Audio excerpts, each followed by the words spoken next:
Allô tout le monde?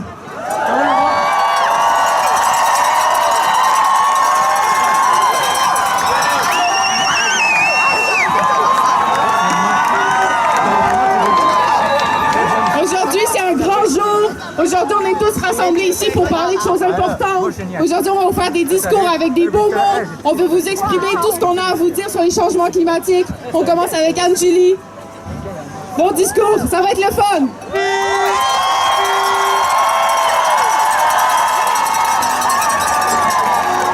Hey, bonjour tout le monde, c'est vraiment génial qu'on soit aussi nombreux aujourd'hui. Donc le PM que j'ai composé s'intitule « J'ai mal à ma planète ». Puis ça va comme suit. Par ce capharnaüm de surconsommation, cette boulimie de surexploitation, cette obsession pour la marchandisation, bref, ce penchant d'autodestruction, j'ai mal à ma planète. Par ces printemps silencieux, ces espèces balanciers, ces ours blancs en danger, ces baleines bleues qui ferment une à une les yeux, j'ai mal à ma planète! Par ce bouleversement climatique annoncé mais étouffé, cette montée des marées avérée, ces milliers de futurs réfugiés rescapés si on ne se limite pas à ce sacré 1,5 degrés, j'ai mal à ma planète! Par ces gouvernements aveuglés par leur désir de prospérité, ces pays qui privilégient l'économie au détriment de notre survie, ces dirigeants pour qui le dérèglement du climat de la Terre n'est que chimère, ces politiciens qui laissent fondre notre avenir dans leurs mains, j'ai mal à ma planète! Par cette urgence d'agir alors que le temps file, cette terre épuisée qui sera alléguée à nos enfants comme si nous n'étions pas assez conscients qu'après tout nous formons un tout, j'ai mal à ma planète! Mais surtout, je l'aime ma planète et une fois qu'on aime, on ne peut rester indifférent. Alors soyons le mouvement, soyons le changement!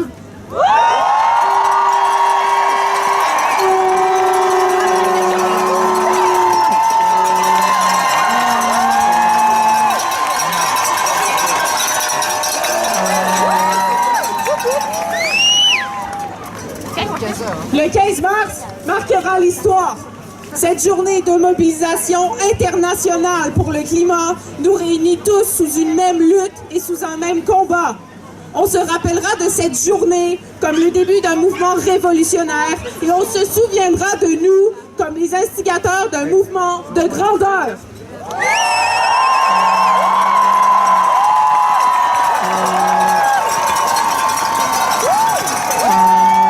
Aujourd'hui, des milliers d'étudiants et d'étudiantes se mobilisent et font entendre leur voix pour demander du changement. Aujourd'hui, c'est plus de 2083 manifestations dans 125 pays différents à travers le monde.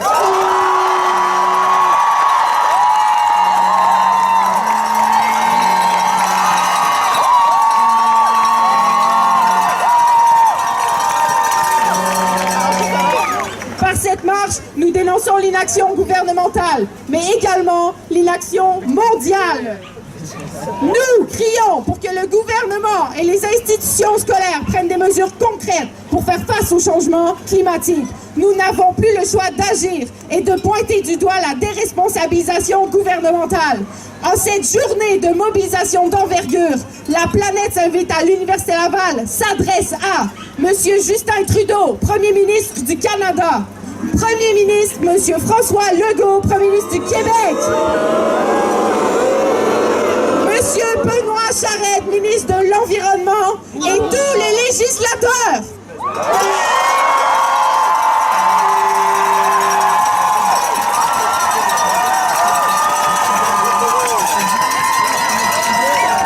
Aujourd'hui, nous leur disons que notre planète se réchauffe et que ça vous alarme pas, que nos écosystèmes agonisent et que ça vous alarme pas, qu'on consomme plus que la Terre nous en donne et que ça vous alarme pas, que le climat est en crise et que ça vous alarme pas, et que la situation est urgente et que ça vous alarme pas. Alors qu'on s'inquiète, nous vous exhortons de vous s'inquiéter. Nous vous demandons de créer le changement de demain et nous vous exigeons de réagir à notre appel.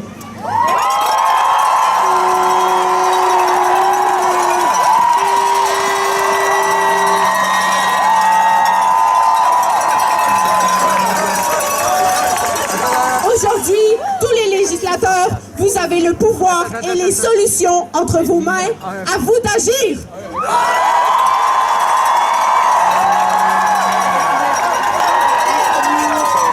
Alors moi, je suis curieux de savoir la démographie, dans le fond, de la manifestation. Donc j'aimerais savoir, est-ce qu'il y a des enfants du primaire qui sont venus aujourd'hui avec leur famille manifester? Wouh!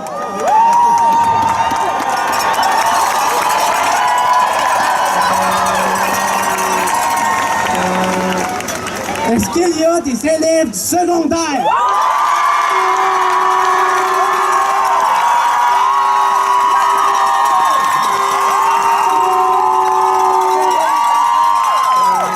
That's it.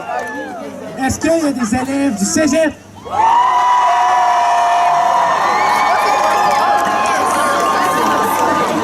Et puis de l'université?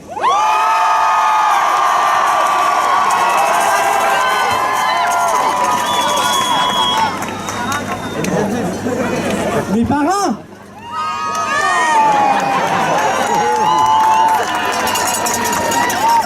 Alors moi, j'ai envie de vous parler de la mobilisation des jeunes du secondaire. Ça a été un grand défi pour Joan et moi, ainsi que tous les étudiants impliqués. Ce que je peux vous assurer, c'est que les étudiants ont appuyé massivement le mouvement.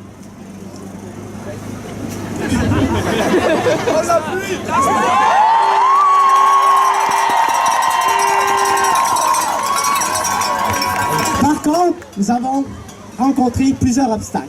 Entre autres, nous avons vu une direction d'école menacer les élèves qui voulaient participer à la manifestation d'expulsion. Je trouve ça dommage que nos directions agissent d'une telle manière alors que nous voulons simplement manifester pour notre avenir et pour l'avenir de nos structures sociales telles que nos écoles.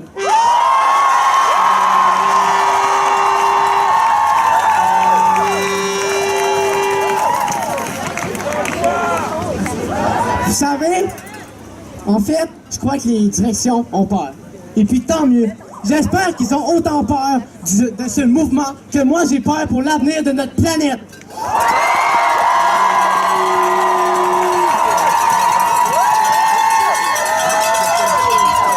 C'est un mouvement historique que nous créons ensemble, étudiantes et étudiants de tous âges.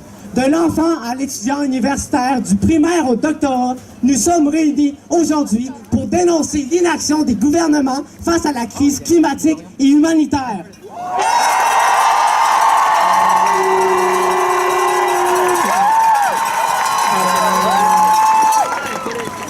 Pour nos futurs enfants et les prochaines générations.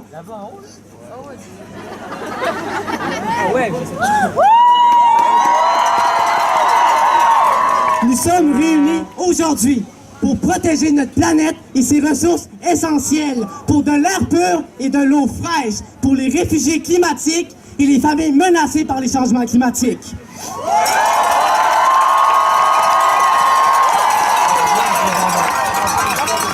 Aujourd'hui, combinons nos voix pour être entendus. Aujourd'hui, renonçons à notre système social destructeur.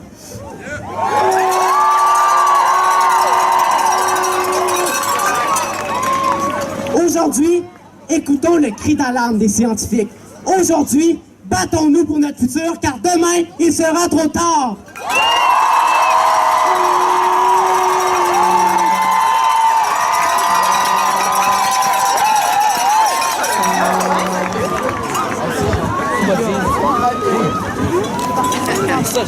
Plus personne ne peut le nier. Les études scientifiques prouvent que la situation n'a jamais été si critique. Nous vivons une crise climatique qui aura des répercussions à jamais sur la Terre. Si nous atteignons notre but, dans 150 ans, les livres d'histoire parleront de nous comme les héros qui ont réussi à sauver la planète.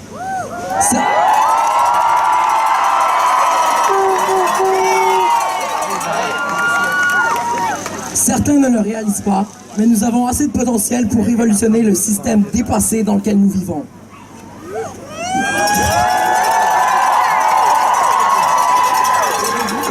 Nous ne pouvons plus continuer de vivre dans un monde qui évolue vers un avenir où les dernières ressources vitales appartiendront aux personnes les plus riches. Un futur constitué de villes englouties sous les océans et un monde où les catastrophes naturelles constitueront les faits divers dans les journaux.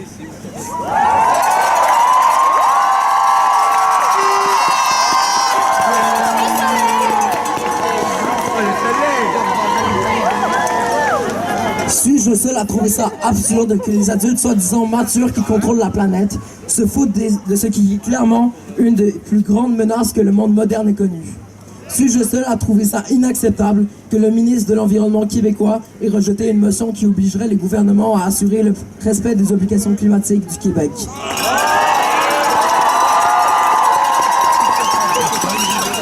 Continuons de faire de petits gestes quotidiens pour l'environnement. Mais dans une situation d'urgence climatique, on ne peut plus juste trier nos déchets ou réduire notre consommation. Il faut viser plus haut si on veut vraiment avoir un impact considérable.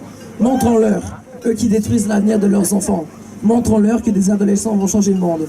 Continuons de marcher, continuons de manifester notre rage et notre mécontentement pour le futur.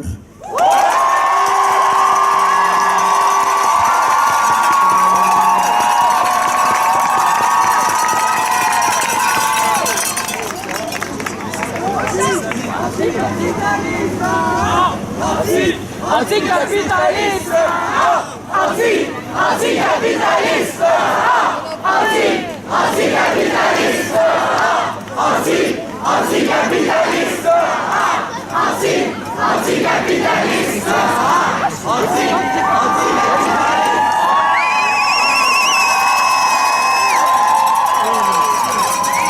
Je pense qu'il est temps de parler de notre société. Saviez-vous qu'on produit de la nourriture pour 10 milliards de personnes, alors qu'on est seulement 7,7 milliards d'habitants sur cette planète Terre? Que 25% de la nourriture en Occident est jetée? Et que 15% de la population mondiale n'a pas assez de nourriture pour se nourrir convenablement?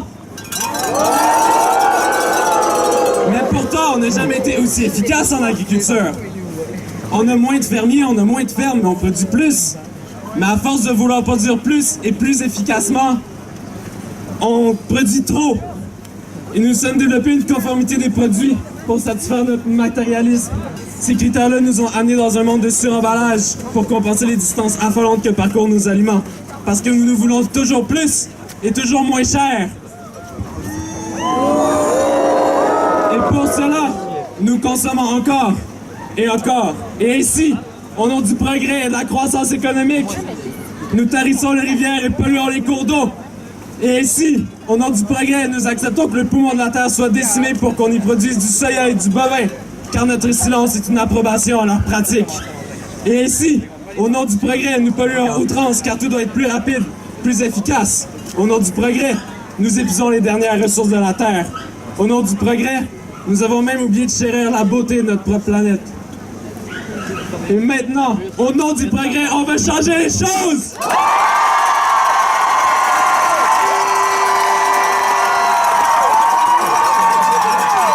Ce sera nous, les maîtres de notre futur!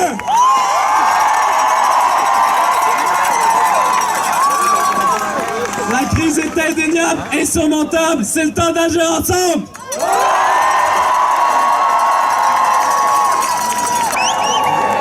Ok, je vais essayer d'être aussi intense que je peux avec la voix qui me reste. C'est parti. Maintenant, on entend souvent des phrases comme mentionnant que 30% des espèces de mammifères connues sont actuellement menacées d'extinction. Mais qu'est-ce que ça signifie réellement? Actuellement, le taux d'extinction des espèces est tellement rapide qu'il mène la planète directement vers une nouvelle ère d'extinction de masse. Si nous ne nous levons pas, impérativement pour arrêter cela, laissez-moi vous raconter l'impact qu'aura chacune des espèces éteintes sur nous, les humains du présent et du futur. À chaque espèce qui disparaît, c'est les soins que Mère Nature nous fournit à travers de nombreux services bienveillants qui nous sont volés.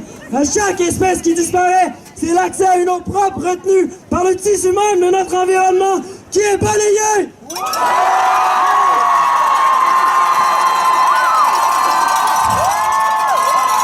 À chaque espèce qui disparaît, c'est la protection que la nature nous offre contre un nombre grandissant de catastrophes qui s'effondrent. À chaque espèce qui disparaît, c'est un médicament qui aurait soigné l'humain d'une pandémie présente ou future qui disparaît, qui s'enterre.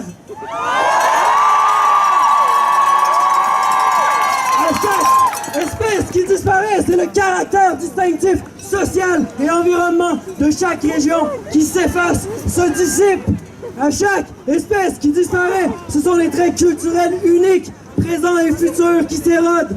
Et de façon plus importante, à chaque espèce qui disparaît, c'est une portion de la beauté même de notre monde qui s'estompe.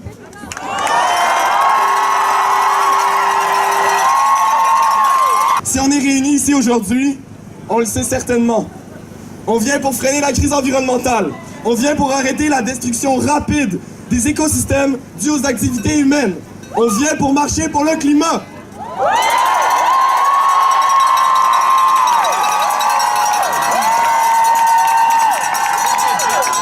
Pourtant, une partie de la population a préféré rester chez elle. Elle ne se sentait pas interpellée. Elle se fait traiter d'égoïste, de tout ce qu'on veut, mais ce sont des humains qui souhaitent certainement bien vivre, d'avoir une bonne qualité de vie et que tout se passe pour le mieux, comme nous dans le fond. Alors pourquoi un mouvement social? Parce que l'écologie nous montre la dépendance de l'individu à son milieu. Un grand réseau interconnecté, en constant dialogue, qui nous empêche de nous détacher complètement de notre environnement. Ce sont des liens qui nous permettent de vivre et de donner la vie. Nos parents, par exemple, nous ont fourni le nécessaire pour bien grandir. Et la nourriture, l'eau et l'air pur nous font vivre. Est-ce qu'on veut offrir la même chose à nos enfants? Oui! Alors au nom d'une justice intergénérationnelle, on lutte!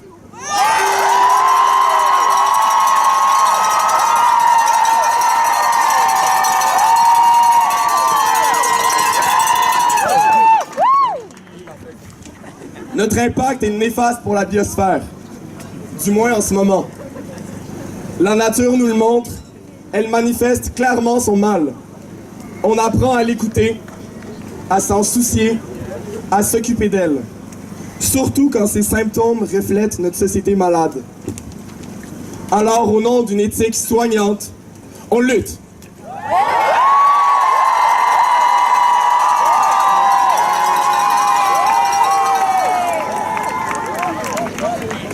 Pourquoi ne pas guérir l'humanité à l'aide d'un progrès purement technoscientifique?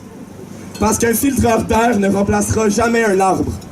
Et une usine d'épuration des eaux ne remplacera jamais un milieu humide. Nous sommes sensibles face au paysage naturel, sensibles face à l'agencement harmonieux de la biodiversité et sensibles face à son élan de vie. Alors, au nom de la dignité de la nature, on lutte!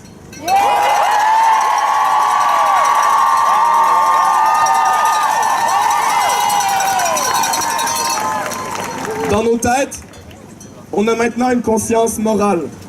Entre nos mains, on a maintenant un pouvoir d'action. Et dans nos cœurs, on a maintenant une volonté immense. Voici le point de non-retour. Alors, au nom d'un simple pourquoi, on lutte.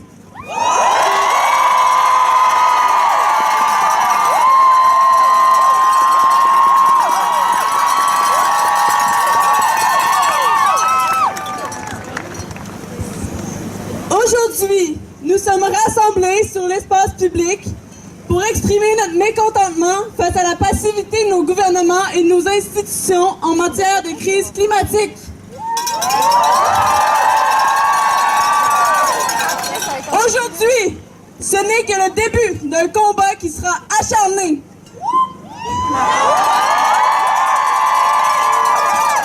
Le chemin ne sera pas évident. Nous devrons faire face aux géants de ce monde, ceux qui troquent les riches écosystèmes pour des chiffres toujours plus gros dans leurs comptes bancaires.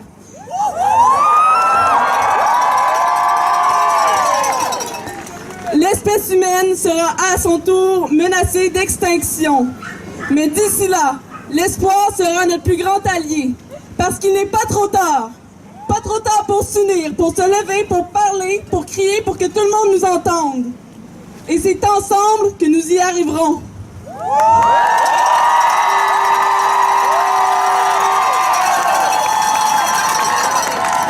C'est ensemble que nous trouverons des solutions toutes plus innovantes les unes des autres.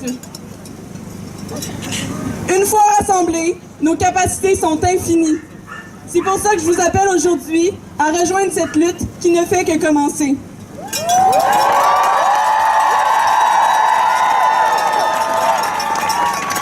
Aujourd'hui, je vous appelle à l'urgence. Je vous appelle à l'urgence d'agir avant la destruction totale qui guette notre belle planète, sa diversité et ses écosystèmes.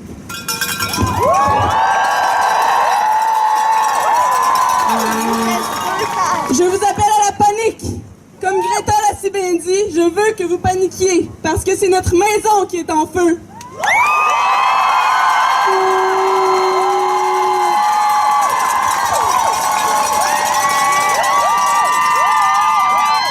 Aujourd'hui, je vous appelle au rassemblement. Étudiants, travailleurs, jeunes, vieux, tous, toutes, de tous les milieux, de tous les pays. Parce que l'enjeu climatique nous concerne tous et toutes, et nous avons un choix à faire. Nous avons le choix de rester simples spectateurs de la crise se déroulant sous nos yeux, ou de se rassembler et d'agir pour créer une effervescence régénératrice.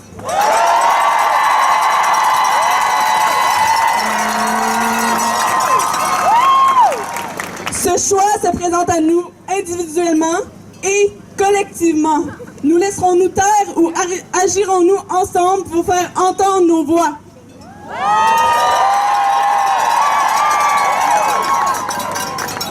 Aujourd'hui, je vous appelle au rassemblement populaire, à ce désir, cette ardeur de voir toujours plus loin ensemble. L'humain est un être visionnaire, alors rassemblons-nous, imaginons, créons. Et ce n'est pas à cause d'un manque de volonté et certainement pas à cause d'un manque de créativité. N'est-ce pas ce qui est de plus beau, de plus fascinant chez les humains, la capacité de se rassembler et de vibrer ensemble au nom d'une même cause?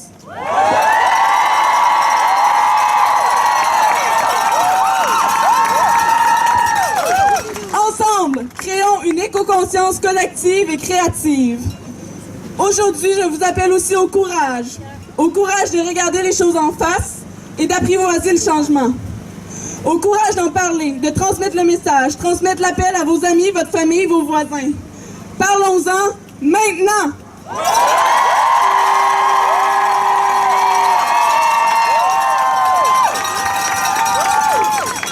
Aujourd'hui, le 15 mars 2019 est un jour historique. C'est le début de quelque chose de grand, quelque chose de beau. C'est donc aujourd'hui, la tête pleine de possibles et le cœur rempli de joie et de fébrilité que je vous demande de continuer à vous battre et de même redoubler d'efforts.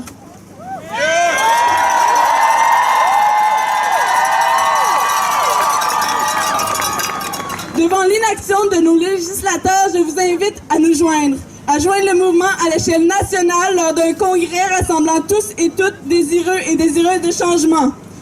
Je vous lance l'appel pour créer ensemble un plan d'urgence pour la justice climatique.